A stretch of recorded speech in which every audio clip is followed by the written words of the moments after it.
Hey everyone, welcome back to the Art2Life podcast. I am going to start with a story. It has to do with life drawing. That practice of trying to draw things from life. And I was never particularly good at this. It's very challenging to to start learning to draw because everybody knows what a figure looks like, what a person looks like, and what you put on the paper. And there's the model standing in front of you, and you have something on the piece of paper that is supposed to be that. Clearly, that's what you're trying to do. And you have this misformed humanoid-looking thing. It's so rough. It's so hard. But there's a tremendous value in learning to see and draw the human form and all the great reasons why learning to draw is powerful. And it helps in abstract painting. It's just the ultimate in nuance and subtlety and perspective and actually just seeing. I remember when I was learning to draw, it was rough. I had a really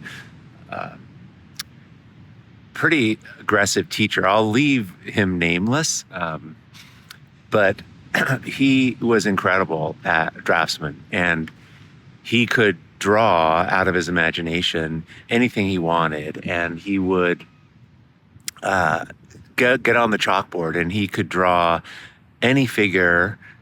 It's almost like he had stylized the human form, and he could take any figure and draw it so it looked realistic and there was depth to it. But it wasn't just here's a view of a person or here's what a person's face looks like. He would draw people that were jumping over you, like what it would look like if you were laying on the ground and someone was jumping over you. And then he could change the view, and he would take chalk and just draw on top of that drawing, like, well, this is what it would look like if you were looking down on a person and if you were looking over their shoulder. And then he was also really good at drawing horses, and he could show, okay, well, now here, I'm going to put him on a rider, and the rider and the horse are going to jump over you, and this is what it would look like. And he was so versed in seeing, and he was so damn passionate. It was extraordinary to be around somebody who just was so fired up about life. And he would break the chalk all the time trying to draw, like, look at this, look at how the form moves and look at how beautiful this arm inserts. And, just, it was such a rough subject for me and such a difficult thing to try and do. But his exuberance about drawing, how it was almost shorthand for a living. It was almost like you could just show so much passion in your drawing, and to not be able to do that and not connect with that was just such a missed opportunity. And he and of course everyone, me especially, was so embarrassed by what I was doing. I mean, there was no exuberance in it. I just felt like what I was drawing kind of was like that, and I was sort of improving, but I had nowhere near the passion he did. And but one day we were all drawing, and we would draw from the model, and usually it was a man or a woman, and this day was a woman, and the models are nude, right? Like they, and that's so you can see everything and see all the forms, and there was a stand in the room, and I always sat kind of up front with my drawing board. We had these little kind of like little sawhorses that we'd sit on, and you had your drawing board, and I always sat close to the model stand because I was so self-conscious of what I was doing. If I looked, there was an amazing draftsmen in the room, students that were far better than me. So I just didn't want to see them. I didn't care if people saw so much what I did. I just didn't want to see how bad mine was in comparison. So I always drew from close up. Anyway, this one day we had this model come in, and she was beautiful, and I think she was probably an actress. went to Art Center, and it was in in Los Angeles, and we got a lot of people that were trying to break into film, or models that were trying to make ends meet, and people trying to break in. And so they're pretty charismatic people, and modeling was just sort of a natural way to pick up some extra money. So we got really interesting models. And this one in particular she was just beautiful, and I was sitting up close, and he had all these lights that, because it was like the light and the dark and the contrast and everything. And he would get her on the stand. He got her up there, and we'd always start with shorter sketches, but he really believed that it was the pose where the drawing started from. It had to be really good. And he was pretty aggressive. Thinking about it now, like looking back, he was really out of touch, really out of line, because he would get up there and, push her, move her arms and adjust her. It was really inappropriate, actually, and always made me kind of uncomfortable, especially with the women. But he just had this, it was like old school. He had it in his mind what he wanted. And this model was trying to get this together, and she couldn't. She kind of tried to get in poses, and you could tell she just wasn't really comfortable. And this guy wasn't particularly, he just wasn't warm, and I was just sitting there like waiting, like, wow, this is, I just didn't like the whole situation, and I'm watching this, and she's trying, and I remember looking at her face, and she just wasn't there. It was like something had occurred in her life. Something was going on, because she was really emotional, and she kept trying to get in poses, and she's naked and under these lights, and everyone's watching, and he keeps marching up onto this little stand and moving her. No, that's not right. No, that's not right. And I swear I could see her eyes were kind of watering, like she couldn't do this. And he got more and more frustrated with her. And she tried sitting down, she tried standing up, moving her arm, and he kept getting up and adjusting her. And he was just getting more and more frustrated. And we're all sitting there, and I didn't know where to look. But I was just really moved by, I could just feel how emotional she felt and how vulnerable she felt to be in this situation. And I mean, she's naked, under lights with this pesky guy barking orders at her in front of all of us. And at one point, at some point after like 10 or 15 minutes, just trying to get her to do this, he marches up onto this stand and he flips off all the lights, like in frustration, like click, click, click, turns them all off, and the whole room kind of goes dark. And he goes, we're taking 20 minutes. And everyone was just like, I gotta get out of here. This is so uncomfortable. And most people kind of marched out. But I was really right in front. And I'll never forget it, because I'm watching her, and, there's just this sigh of relief, like, oh my God, that nightmare's over.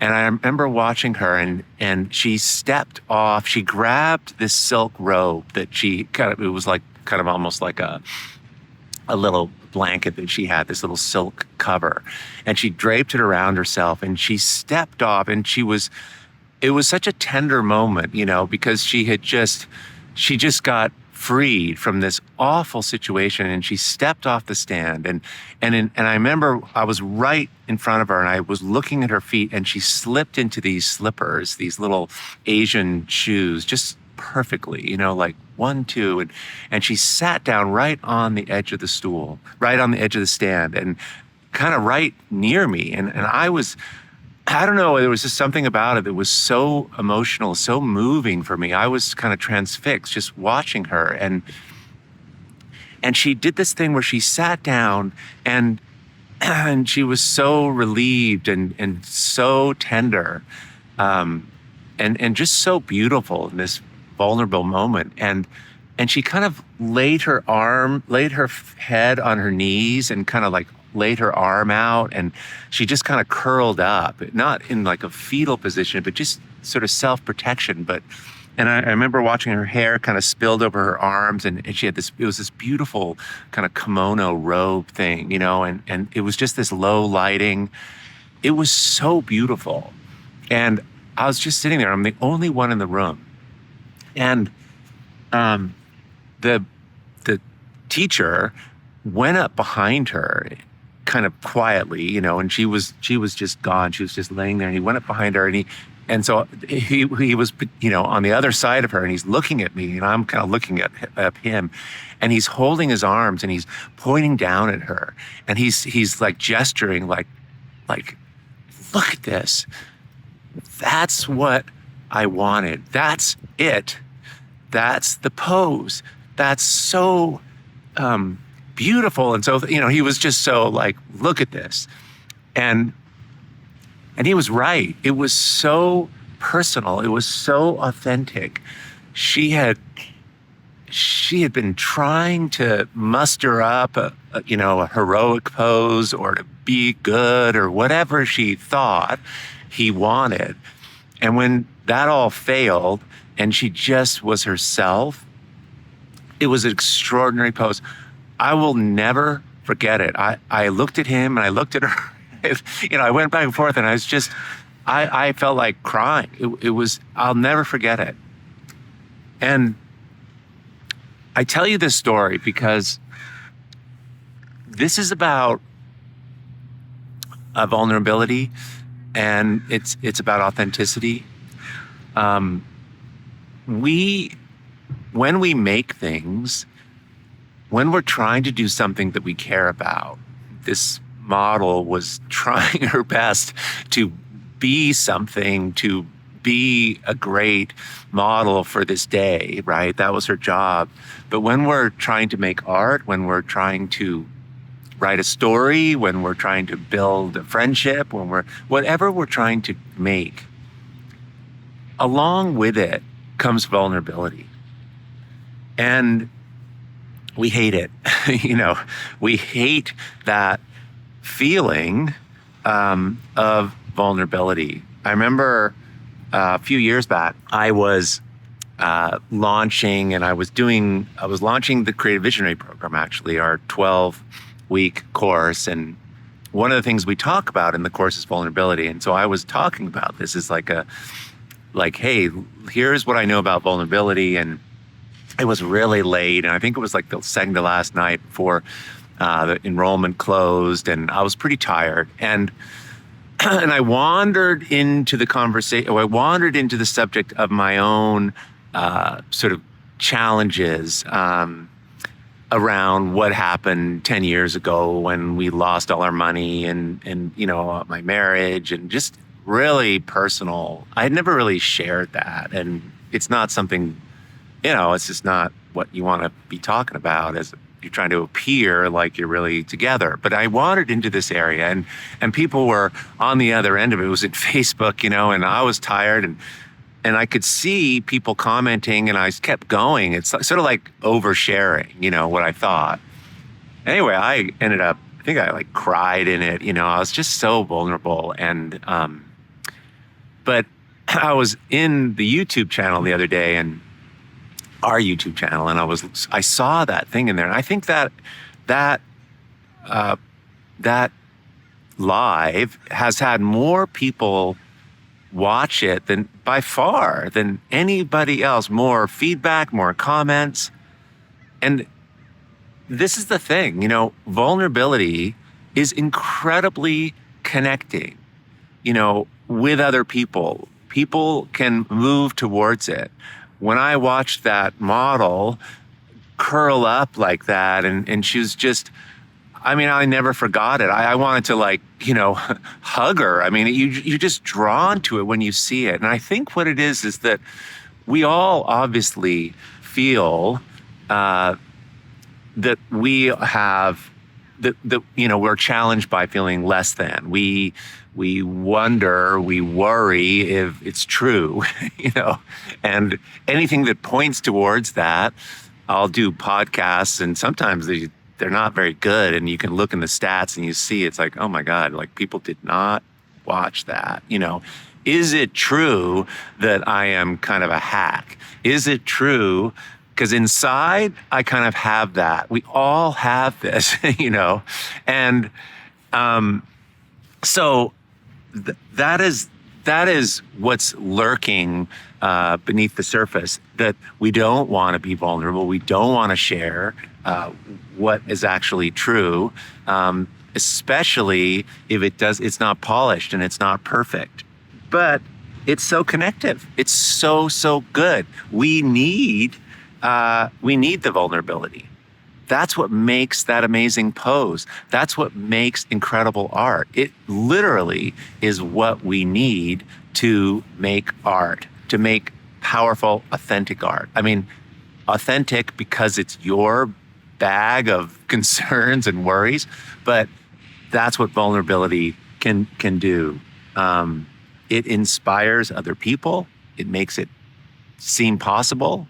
If this person can stand on a stage and admit that they're terrified to 1,000 people and give a really amazing live presentation, even though they're a human being and they're not very good at this, that gives us inspiration. That gives us permission to do this ourselves. In other words, it's really generous. It's really generous to allow this out. I also think that there's something about vulnerability and it's allowing it to surface is that it keeps your ego in check. It's not hard if you have a couple lucky things in a row that are amazing. I've had that. I've had a sold out show and to let this become really distracting, to let the personal wins lure you into the belief that you are kind of above everything and that you're, it starts getting to be all about you. You're preoccupied with how great you are, sort of. And you can feel it when someone's talking, preaching. People, especially artists, can feel into that, and it doesn't connect people because it's phony and it's actually very precarious. So holding the fact that, having vulnerability there in your corner, knowing about it, and doing the thing anyway is courageous. And that is connective. I have this saying that courage creates luck. I really believe that when you hold the difficulty and there's fear and insecurity and vulnerability, and then you just do it anyway, that's incredibly courageous. And I think amazing things happen as a result of that because people can connect to it and they can help you and you're open to being helped. So we're wanting to be perfect. And I know that perfectionism is a challenge that so many artists, I see this in workshops, we have to get over. Vulnerability is the way to do that. Years back, I was interviewed by Brene Brown for her book, Daring Greatly, and they they included the interview in the book. And I thought I would read this little piece because I was looking at it the other day, and it's so true about how perfectionism, it's so good to make art as a solution, as an antidote, as a way out of perfectionism, because it will bring all your challenges to the surface. So I wrote, perfection is crucial in building an aircraft, a bridge, or a high-speed train. The code in mathematics residing just below the surface of the internet is also this way. Things are either perfectly right or they will not work. So much of the world we work and live in is based upon being correct, being perfect. And this is where it comes from. Like, we're hardwired for this certainty. We want everything to be perfect. We want ourselves to be perfect. But after this, someone got through, organized everything just perfectly. He, or probably a she, was left with a bunch of stuff that didn't fit anywhere. Things in a shoebox that had to go somewhere. So in desperation, this person threw up her arms and said, okay, fine. All the rest of this stuff in the world that isn't perfectible, that doesn't seem to fit anywhere else, will just have to be piled into this last rather large, tattered box that we can sort of push behind the couch. Maybe later we can come back and figure where it is all supposed to fit in. Let's label the box art. The problem was, thankfully, never fixed. And in time, the box overflowed as more and more art piled up.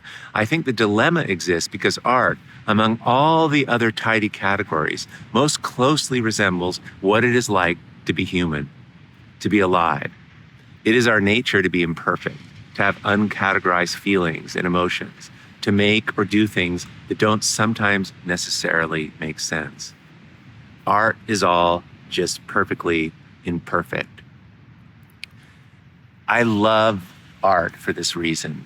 I think art is more like life than anything else. And it's almost like a willingness to commit to your life by being involved.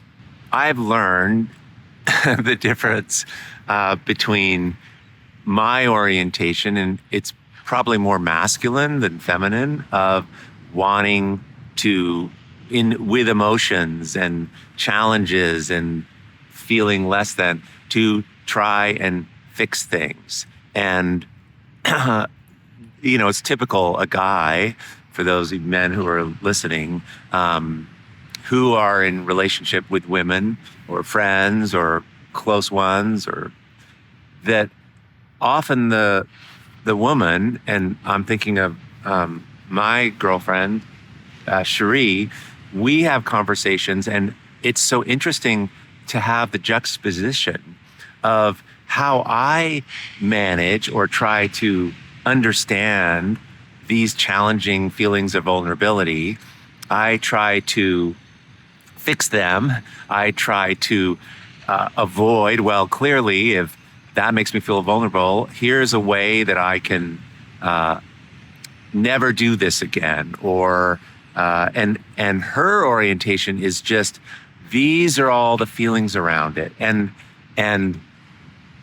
just feels them. And that is enough to just acknowledge it and feel it. In other words, instead of trying to put all this into an Excel spreadsheet and make sense of it, this challenge of feeling these feelings that are hard, that are deep, that there's many, many positive reasons to have them or results in having them, maybe in the end here, they're not actually, there's nothing needed to be done, right? There's nothing needing to be fixed, or perhaps the way to finding resolution or finding ease in it isn't to try to figure it out linearly, but to just feel more into what's present. It's like standing in front of a painting. My ego was so invested in my art. I remember just being so frustrated and angry, actually, at what this large surface was showing me, because it wasn't working. And it was just this giant thing as big as me telling me that, dude, you're not actually very good at this. And this is evidence. My fear, I'm a hack, was being proven by the thing I was making. And I'm on the other end of that, standing there, doing anything, figuring it out, pushing so hard to avoid that reality. Whereas I think the way through this is to feel it and realize that there's nothing wrong here. That vulnerability like getting hungry or sneezing, whatever. It's just a natural part of being a human being. And when we make things, this comes with it. And that there actually isn't anything to do, but what seems to help, at least for me, when I'm standing in front of paintings that aren't working, is to just kind of pull myself out of it a little and just give in to the feeling that of what I'm feeling. That this situation is opening me up, as uncomfortable as it is, it's opening me up to the parts of myself that I don't feel so confident about. But this is where the growth part, and this is the important thing, is that those parts are the parts that are changing, that are growing. These are the parts that are allowing the change to occur. And that's what we're doing in art. Art is change. That's what it means. And art making is the process of becoming more and more yourself. It is authenticity that we're after. We talk about certainty and we want to have things work out, and, it's scary and all, but authenticity and showing more of ourselves is the path to amazing artwork that is unlike anybody else's. The deeper we can go, the more we can unfold, the stronger the work becomes, because it's more like us and it's more different, and it doesn't resemble, feel, look, anything like what's out in the world already. And that creates the value, because people want to experience that. They want that. They can collect that. They remember it. Beautiful things that are connected to our emotions. That model on that stand that day when I was 20 years old, I will never forget. I could paint it. I could draw that pose. I remember the smell of the room. I remember how I felt. I remember my eyes tearing up. I didn't understand it. I couldn't believe I was so emotionally moved by somebody just sitting there. When we connect with others, with our emotions, when their hearts can feel it, it's the next level. It is the way to make powerful work. When we say powerful work, we talk about, oh my God, that movie was so good. What we're saying is, I felt that so deeply. You telling that story, that movie, that's like me. I know that feeling too. We feel it. Somebody feels something, and then they do something that allows us to feel and touch that part of ourselves. And that's what we're after. That's what we're after in amazing art. So how do we proceed? I am understanding more and more that there isn't really a workaround needed for this. That maybe this is exactly how it should be. That we need vulnerability, that it comes with it. And really, it's how we've been thinking about it. We just have to change our orientation to it and embrace it and realize that maybe everything is just perfect the way it is, including ourselves. You guys, thanks so much for being here. I have an amazing group of community that I'm part of, the Art2Life community. Every Sunday, I put out a vlog. If you're interested in learning more, we go over all kinds of materials and different tricks, tips, and ways of working and getting stronger in our art making journeys. And there's a lot of comments, a lot of feedback, and a lot of ideas that are shared and gathered by everybody. So if you're interested in joining us, you can go to art2life.com and click on blog, and you can sign up there. You guys, thanks so much for being here. If you think this is helpful and you have a friend that you think might benefit, please pass this on. I'd so appreciate it. You guys, thanks for being here. I will talk to you real soon. Okay, bye.